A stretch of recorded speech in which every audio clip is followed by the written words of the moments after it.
TV, and of course, Thank welcome you. to Vail. Thank you so much. You're here accepting the 2007 Vail Film Festival's Rising Star Award. Yeah. Congratulations. Thanks. What's it like to get an award like that? It's really odd. It's very exciting and very flattering, but at the same time, that really comes out of the blue. It's a total surprise. I'd actually never been here before, and I spent the morning just kind of wandering around, exploring town, and it's so beautiful. You kind of feel like you've been dropped in the middle of some petite European mountain, and it's really an exceptional place. Nice. Now you got kind of started acting a little late, relatively late. Yeah. You weren't quite the child star that we see with a lot of actors and actresses Definitely these days. not. Let's talk a little bit about the beginning of your career.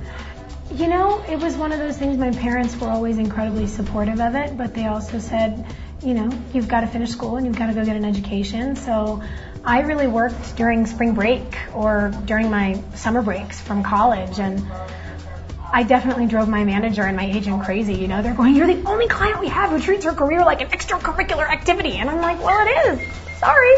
And it ended up being, very special. And the show kind of came up right at the end of my junior year, and it was a catch-22 to make that decision.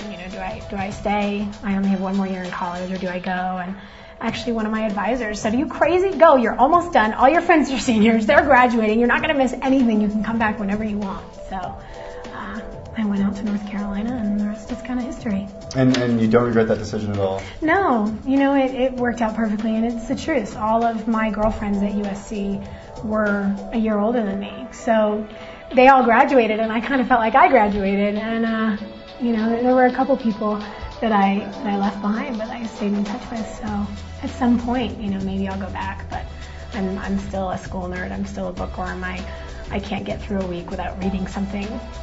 And I still have that college habit of, underlining and annotating in all my margins. And I've tried to stop because it's been years and I can't do it. So I'm sort of furthering my education on my own.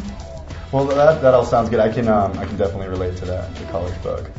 Let's switch gears a little bit and talk about your recent movie, The Hitcher. Yeah. Word on the street is you did all your own stunts for that. Yeah, what was amazing? I have a stunt woman, Jennifer Badger, that I have worked with a few times, and she came in to double me for that movie, and she knows what a stunt junkie I am, and she was like, "I know you want to do this stuff." So our stunt team, such incredible guys, and Jen obviously is the toughest chick I know, and they would go through and plan everything out and basically choreograph these stunts and teach us what we were doing.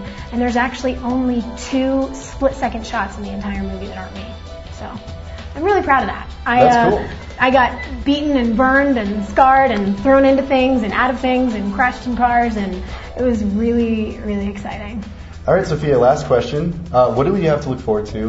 What's coming up? What's on the agenda? Well, I actually just wrapped season 4 of One Tree Hill yesterday before I flew here, and I'm going to go home in about a week and figure out what's what for the summer, so we'll see. No big plans right now?